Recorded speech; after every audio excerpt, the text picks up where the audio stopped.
Welcome everyone. আজকের ভিডিওতে আমরা আলোচনা করব উচ্চ মাধ্যমিক 2024 সালের ভূগোলের গুরুত্বপূর্ণ ফাইনাল সাজেশনগুলো। আজকে আমরা ব্রড প্রশ্নগুলো আলোচনা করব। আমরা যে প্রশ্নগুলো আলোচনা করছি সেই প্রশ্নগুলো উচ্চ মাধ্যমিকের বিগত 10 বছরে বিভিন্ন বছর বারবার রিপিট হচ্ছে এবং এবারে টেস্ট পেপার এবং বিভিন্ন স্কুলের ফাইনাল পরীক্ষার প্রশ্নগুলো আমরা দেখেছি। সেখানে দেখতে পাওয়া যাচ্ছে যে প্রশ্নগুলো বারবার রিপিট হচ্ছে সেইগুলো নিয়ে গুরুত্বপূর্ণ সাজেশন তৈরি করেছি। এই সাজেশনের প্রশ্নগুলোর উত্তরও আমরা বিস্তারিতভাবে আলাদা আলাদাভাবে বিভিন্ন ভিডিওর মাধ্যমে আলোচনা করে দেবো। তাই আমাদের চ্যানেলে নতুন হয়ে থাকলে অবশ্যই আমাদের চ্যানেলটিকে সাবস্ক্রাইব করে নোটিফিকেশন বেলটি অন রাখুন, কারণ আমরা প্রতিনিয়ত মাধ্যমিক এবং উচ্চ মাধ্যমিকের প্রতিটা বিষয়ে note, suggestion, PDF, map pointing করিয়ে থাকি। তাহলে শুরু করা যাক আজকের ভিডিওটি। প্রথম প্রশ্ন, কাস্ট অঞ্চলের ক্ষয়কার্যের ফলে সৃষ্ট তিনটি ভূমিরূপ আলোচনা করো। গুরুত্বপূর্ণ প্রশ্ন। এই প্রশ্নটা মাধ্যমিক 2019, 2015 এবং 2017 পরপর 3 বছর এই প্রশ্নটি পড়েছে।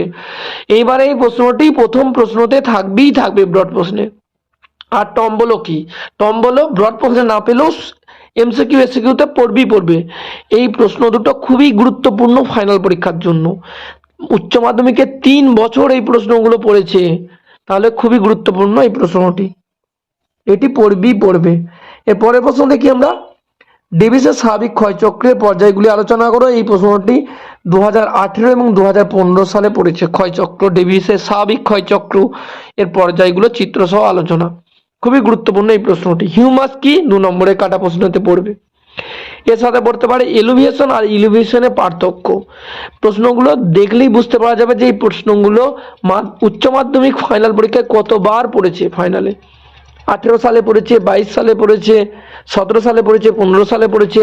এই প্রশ্নগুলো বারবার রিপিট হচ্ছে। উচ্চ মাধ্যমিকের নতুন সিলেবাস 2014 থেকে শুরু হয়েছে, সেই সিলেবাসই এখনো চলছে। আর এই প্রশ্নগুলো 1 বছর অন্তরে প্রায় ঘুরিয়ে ফিরিয়ে পড়ছে। এর পরের প্রশ্ন দেখি আমরা। জলবায়ু চ্যাপ্টারটা থেকে গুরুত্বপূর্ণ প্রশ্ন হচ্ছে মৌসুমী জলবায়ুর উপর জেট বায়ুর প্রভাব। খুবই গুরুত্বপূর্ণ প্রশ্ন, 2015 এবং 2023 পড়েছিল। এর সাথে সাথে পড়তে পারে ফলের ঝুড়ি কোন জলবায়ুকে বলা হয়। 2022 সালে এই প্রশ্নটি পড়েছে। আর সব থেকে গুরুত্বপূর্ণ প্রশ্ন হচ্ছে নাতিশীতোষ্ণ ঘূর্ণবাতের জীবনচক্র আলোচনা করো। এই প্রশ্নটি খুবই গুরুত্বপূর্ণ প্রশ্ন, এটি ফাইনালে পড়তে পারে। 2022 সালে পড়েছিল, এই বছরের জন্য গুরুত্বপূর্ণ এই প্রশ্নটি। আর মনেস কি? এটিও কাটা প্রশ্ন পড়তে হবে।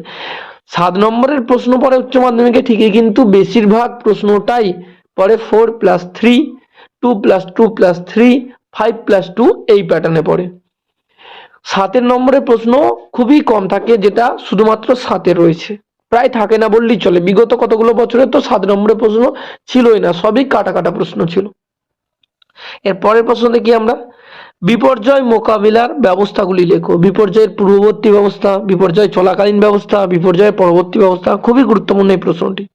এর সাথে সাথে ইনসিটু ও এক্সিটু সংরক্ষণের মধ্যে পার্থক্য লেখো। খুবই গুরুত্বপূর্ণ প্রশ্ন। জরায়ু জঙ্গলদম কাকে বলে? 2 নম্বরে কাটাতে পড়তে পারে। জাঙ্গল উদ্ভিদের অভিযোজনগত বৈশিষ্ট্য। জাঙ্গল আর লবণাম্ব খুবই গুরুত্বপূর্ণ এই প্রশ্নগুলো, উদ্ভিদের অভিযোজনগত বৈশিষ্ট্য। এর সাথে সাথে নিরক্ষীয় অঞ্চল বা হচ্ছে ভূমধ্যসাগরীয় জলবায়ুর বৈশিষ্ট্যগুলো করে রাখা যেতে পারে। গুরুত্বপূর্ণ প্রশ্নগুলো। সবুজ বিপ্লবের সুফল কুফলগুলো লেখো। খুবই গুরুত্বপূর্ণ প্রশ্ন, মাধ্যমিকের জন্য এটি গুরুত্বপূর্ণ, উচ্চ মাধ্যমিকের জন্য খুবই গুরুত্বপূর্ণ। 2018-22 সাল 2 বছর পরস্পর রিপিট হয়েছে এই প্রশ্নটি। আর দক্ষিণ ভারতের কৃষি থেকে যদি পড়ে, দক্ষিণ ভারতের কফি চাষের উন্নতি কারণ 2019 আর 2016 সালে পড়েছে। গুরুত্বপূর্ণ এই প্রশ্ন দুটো। এর পরের প্রশ্ন দেখি আমরা। কাঁচামালের অভাব থাকা সত্ত্বেও জাপানের লৌহ ইস্পাত শিল্প গড়ে ওঠার কারণ। খুবই গুরুত্বপূর্ণ প্রশ্ন, 2016 সালে এই প্রশ্নটি পড়েছে। এইবারে পড়ার সম্ভাবনা প্রবল রয়েছে। কাঁচামালের অভাব থাকা সত্ত্বেও লৌহ ইস্পাত শিল্প গড়ে উঠেছে কিভাবে জাপানে। আর শিকড় আলগা শিল্প কাকে বলা হয়, কেন বলা হয়, ভারতের রুট কাকে বলে। গুরুত্বপূর্ণ প্রশ্ন। এর সাথে সাথে শিল্প থেকে আরেকটি পড়তে পারে, ভারতের পেট্রোরাসায়ন শিল্পের উন্নতির কারণগুলো পড়তে পারে এই প্রশ্নটি। আর জনসংখ্যা বিবর্তন মডেল, খুবই গুরুত্বপূর্ণ প্রশ্ন। জনসংখ্যা বিবর্তন মডেল কি, এর পর্যায়গুলো, যে 5টা পর্যায় রয়েছে সেই পর্যায়গুলো লিখতে হবে। খুবই গুরুত্বপূর্ণ প্রশ্ন। বৈশিষ্ট্য আর ডায়াগ্রাম বা ছবিগুলোও দিতে হবে। এর সাথে সাথে পড়তে পারে ভারতে অসম জনবন্টনের কারণগুলো। 4+3 জনসংখ্যা থেকে এই দুটো প্রশ্নই খুবই গুরুত্বপূর্ণ। 2016 সালে ওই প্রশ্নটি পড়েছিল। এর সাথে সাথে কাটা প্রশ্ন পড়তে পারে, যেমন জনঘনত্ব কি, মানুষ জমি অনুপাত কি, শূন্য জনসংখ্যা কি, কাম্য জনসংখ্যা কাটাতে দিয়ে দিতে পারে। এরপর লাস্ট চ্যাপ্টার থেকে পড়তে পারে কলকাতা বন্দরের সহকারী বন্দর হিসাবে হলদিয়া বন্দরের সুবিধা 2017 সালে পড়েছিল।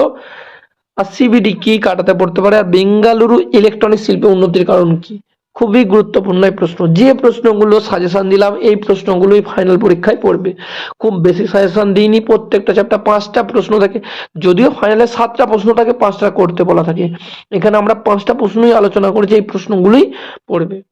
গুরুত্বপূর্ণ প্রশ্ন, বারবার প্রায় দেখো প্রত্যেকটা প্রশ্নগুলি কতবার করে রিপিট হয়েছে, ইয়ারগুলো উচ্চ মাধ্যমিকে কোন কোন বছরে পড়েছে সেই বছরগুলো লেখা রয়েছে। এগুলো দেখলেই আমরা বুঝতে পারবো যে এই প্রশ্নগুলো কতটা গুরুত্বপূর্ণ প্রশ্ন আর কতবার ফাইনালে পড়েছে এই প্রশ্নগুলো।